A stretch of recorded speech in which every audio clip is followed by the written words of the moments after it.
Don Trump Jr., thanks for coming on. What do you make of this? Good to be with you, Tucker. How are you? I'm great, but confused. So you have members of Congress saying that this document, which I have not seen, I don't think you have either, changes the conversation completely, but they can't tell us what's in it. To the extent you have heard what's in it, what do you make of it? You know, it sounds pretty troubling to me. Obviously, this has been a witch hunt, probably the greatest since the Salem witch trials. The interesting thing about it is the only collusion, the only shadiness, the only thing that's been discovered is what the prior administration, the DNC, and all of them have done. The irony of all of this is if Republicans conducted themselves the way I've seen the Democrats conduct themselves, we'd be reading about this on every page of every newspaper and every TV channel in the world right now. We're a little bit more honorable than them, but it really sounds disturbing.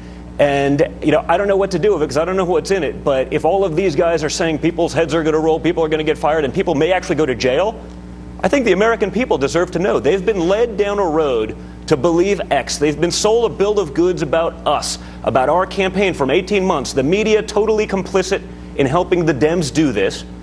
And the only thing we've discovered, it was actually them. I think we need more information. So I think that the president has the unilateral authority to declassify documents. Do you think that would be a good idea in this case? I think it'd be a phenomenal idea. You know, I'm not aware of what that is. I don't communicate with him about these sort of things. Right.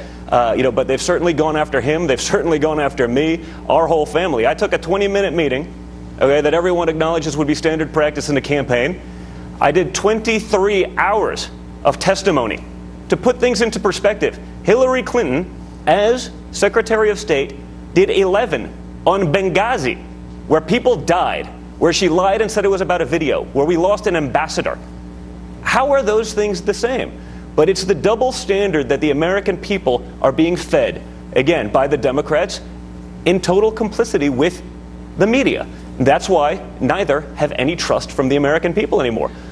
I think we should all be transparent. We've been transparent throughout this whole process. It's disgusting. Well, certainly I think we'd all benefit from seeing what's in this memo, for sure. Do you believe that your campaign was spied on by agencies overseen by the Obama White House during the campaign? Listen, what I've seen and what I've learned over the last few months is bordering on disgusting. So there'd be little doubt in my mind that it'd be possible. But this isn't the America that I thought would happen. I mean, this is the stuff that you read about from banana republics. But it seems like it's happening. I'd like to know. I'm not privy to that information. But it seems like all of these congressmen, none of the Democrats even want to read it. They don't even want to go see it. You know, if it was the other way around, wouldn't there be a lot more outrage from the media? Wouldn't I read about it maybe once on CNN? I think I would.